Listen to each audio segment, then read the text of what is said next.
লোকে স্বাগতম জনাইছোঁ মোৰ ঋতু ভূঞা নামৰ ইউটিউব চেনেলটোলৈ আৰু আজি মোৰ কাষতে এগৰাকী বিশিষ্ট ৰাজ্যৰ সাংবাদিক উপস্থিত আছে অনুপম দা আৰু তেওঁৰ সৈতে কিছু কথা পাতিম। আচলতে তেওঁ আজি ঢলালৈ আহিছিল, ঢলা বৰমুৰা অঞ্চলত তেওঁৰ এতিয়া যিটো চেনেলত কৰ্মৰত NKTVৰ আকৌ নতুন প্ৰভাত হ'ব শীৰ্ষক অনুষ্ঠানটিলৈ তেওঁ আহিছিল। অনুষ্ঠান ইতিমধ্যে হৈ গৈছে আৰু ইয়াৰে এঘৰত তেওঁ দুপৰীয়া আহাৰ গ্ৰহণ কৰিছে। দাদা আপোনাক স্বাগতম জনাইছোঁ আৰু প্ৰথমতে আপোনাৰ পৰা খাই থকা অৱস্থাতে জানিব বিচাৰিম যে আপোনাৰ ল'ৰালি আৰু শৈশৱকালটোৰ বিষয়ে কিছু জনাব নেকি? প্ৰথমতে তোমাক কওঁ, মই কোনো বিশিষ্ট সাংবাদিক নহয়, মই সাংবাদিক। মই জ্যেষ্ঠ সাংবাদিক, কিন্তু মানে সাংবাদিকতাত জ্যেষ্ঠ কনিষ্ঠ এইবিলাক একো নাখাতে। সাংবাদিক সদায় সাংবাদিক। মোৰ জন্ম তেজপুৰত, তেজপুৰ মানে শোণিতপুৰ জিলাৰ তেজপুৰ। তাতে মই ডাঙৰ দীঘল হৈছোঁ, তাতেই স্কুল কৰিছোঁ, তাতেই কলেজ কৰিছোঁ। পৰৱৰ্তী সময়ত মই গুৱাহাটী বিশ্ববিদ্যালয়লৈ আহিছোঁ আৰু শৈশৱৰ পৰা মই আচলতে ক্ৰিকেট খেলি খুব ভাল পাওঁ।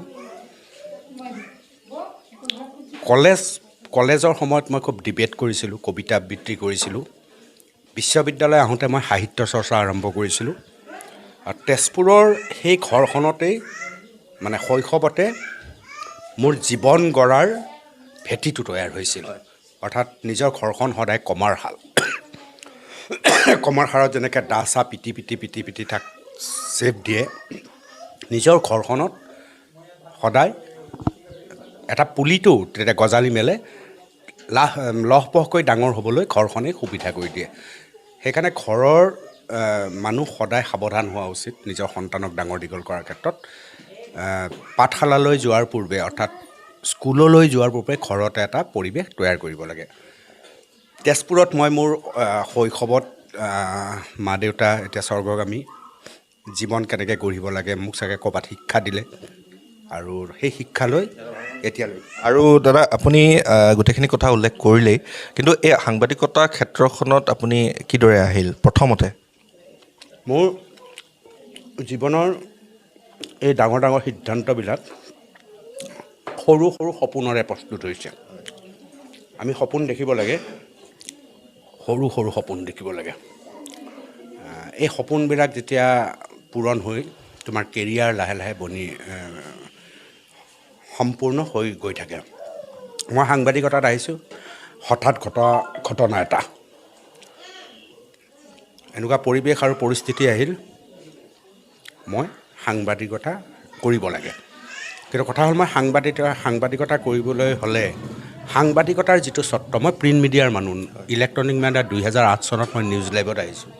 কিন্তু 2002 চনৰ পৰা মই কাকত প্ৰিণ্ট মিডিয়াৰ লগত জড়িত। মই লিখা মেলা কৰিছিলোঁ। মই সেই সময়ত প্ৰান্তিকত লিখোঁ, গৰিয়সীত লিখোঁ। প্ৰান্তিক গৰিয়সীৰ নিচিনা খুব তথ্যগধুৰ আলোচনীক বাদ দিও মই বিস্ময়টো লিখিছোঁ। আৰু কাকত আলোচনীত খুব লিখা মেলা কৰিছিলোঁ, প্ৰবন্ধ লিখিছিলোঁ।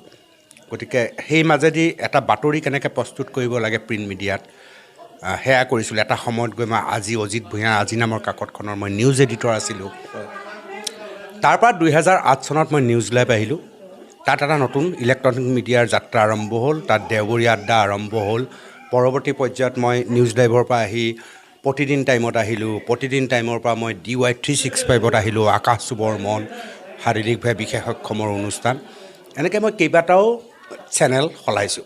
এতিয়া চেনেলবিলাক সলাওঁতে বেছিভাগ মানুহে কয় যে অনুপম চক্ৰৱৰ্তী এটা মস্ত ডলাৰ বগৰী, ই খালি চেনেলবিলাক বগাই ফুৰে। সেইসকলক মই জনাওঁ তোমাৰ যোগেদি, যিজন মানুহ প্ৰয়োজন তেওঁকহে চেনেলে বিচাৰে, মালিকে বিচাৰে। গছত যেতিয়া ফল লাগি থাকিব, বগৰী গছজোপাত তেতিয়া লমালমে বগৰী লাগিব, তাতহে তুমি ফৰমতি মাৰিবা। ফল নথকা গছত ফৰমতিয়াবা নেকি তুমি? ঠিক তেনেকৈ এইটো এটা পেচা, এইটো এটা প্ৰফেশ্যন।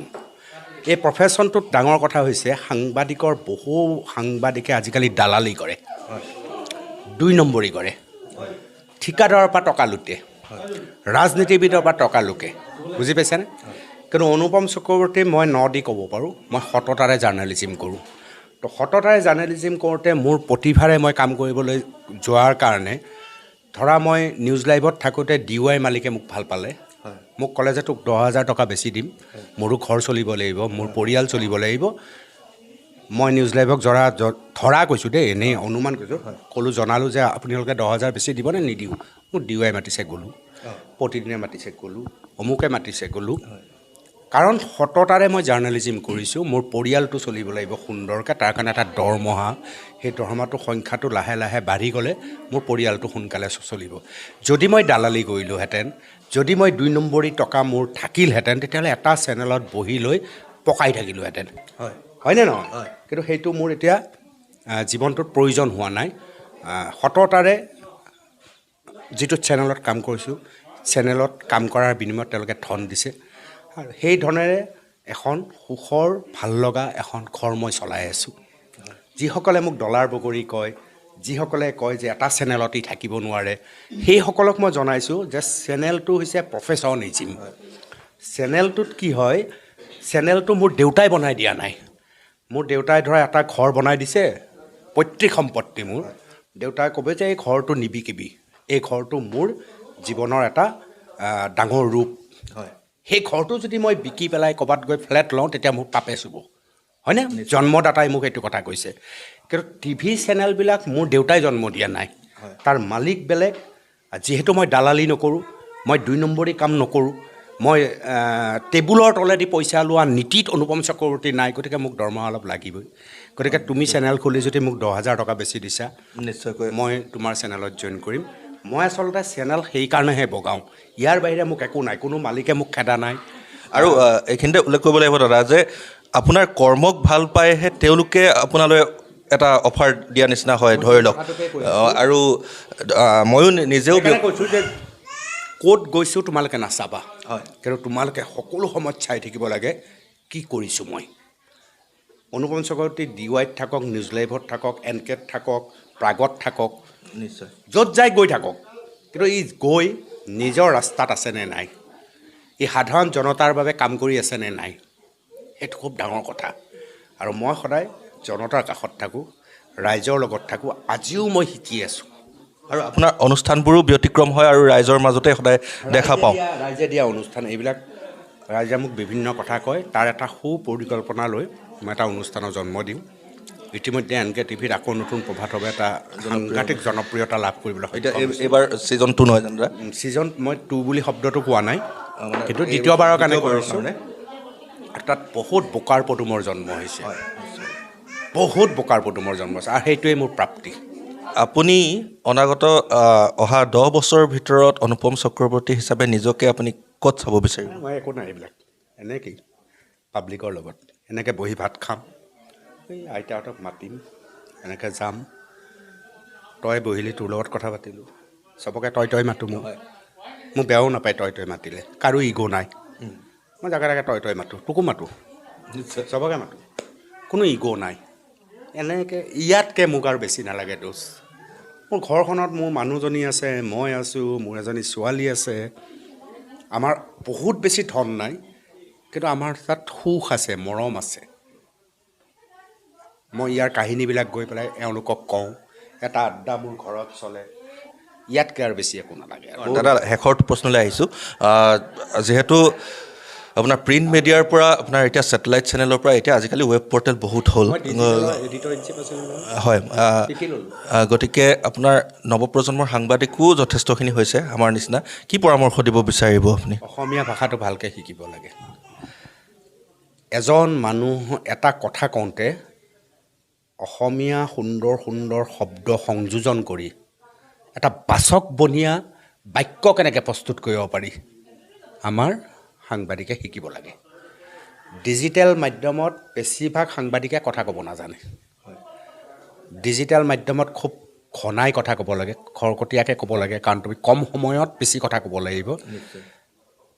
কওঁতে কি কয় একো নোহোৱা হৈ গৈছে। ধুনীয়া ধুনীয়া অসমীয়া কিতাপ পঢ়িব লাগে, আলোচনী পঢ়িব লাগে, উপন্যাস পঢ়িব লাগে, কবিতা আওৰাব লাগে। তেতিয়া কি হ'ব, বাক্য গাঁথনি জিভালৈ আহিব।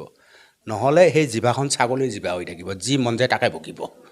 ছাগলীৰ জিভা সাংবাদিকৰ হোৱা অনুচিত, কাৰণ এই জিভাই যি শব্দ ক'ব ইলেক্ট্ৰনিক মিডিয়াত, এই শব্দই সমাজত প্ৰভাৱ পেলাব। প্ৰিণ্ট মিডিয়াত তোমাৰ কলম সচেতন হ'ব লাগিব, তুমি যি শব্দ লিখিবা সেই শব্দই জনসাধাৰণক মাজত বিলাব। ইলেক্ট্ৰনিক মিডিয়াত তোমাৰ জিভাই যি ক'ব সেই শব্দ, গতিকে জিভাখন ছাগলীৰ দৰে হ'ব নালাগে। জিভাখন ইমান ধুনীয়া হ'ব লাগে য'ত দৰ্শকজনে চাই থাকোঁতে নিজক বিচাৰি পায়। আৰু আমাৰ বেছিভাগ সাংবাদিকৰে ইলেক্ট্ৰনিক মিডিয়াৰ, ডিজিটেল মিডিয়াৰ সাংবাদিকৰে জিভাখন হৈছে ছাগলীৰ, এইটোৱে প্ৰব্লেম। অনুপম দাক লগ পাই বহুখিনি কথা পাতিলোঁ আৰু তেওঁ যথেষ্টখিনি গুৰুত্বপূৰ্ণ কথা উল্লেখ কৰিলে যে এজন সাংবাদিকৰ কি কি গুণ থাকিব। আৰু সেই তেতিয়াৰ পৰা নিউজ লাইভৰ সময়ৰ পৰা দাদাৰ অনুষ্ঠান চাইছোঁ আৰু অনুপ্ৰেৰণা লাভ কৰি আজি এইখিনি সময়ত নিজকে থিয় দিব পাৰিছোঁ, দাদাৰ ওচৰত দুআষাৰ পাতিব পাৰিছোঁ। দাদাই বিভিন্ন ধৰণৰ অনুষ্ঠান বিভিন্ন চেনেলত কৰি আহিছে, আজি তেওঁৰ সাক্ষাৎকাৰটো ল'বলৈ সক্ষম হ'লোঁ। তাৰ বাবে অনুপম দা আপোনাকো যথেষ্টখিনি মোৰ ফালৰ পৰা ধন্যবাদ জ্ঞাপন কৰিছোঁ আৰু আহি থকা দিনত এনেদৰে ভাল কাম কৰি থাকক, লগতে আপোনাৰ দীৰ্ঘায়ু কামনা কৰিছোঁ। জুনিয়ৰ হয়, হয়, তই মোক দিব লগা মানে তই মোক কেনেকৈ প্ৰাপ্তি দিবি জানো, এনে 2 নম্বৰী ভুলতো নকৰিবি। নিশ্চয় দাদা। আৰু ইয়াতে আমি আজি সামৰণি মাৰিছোঁ।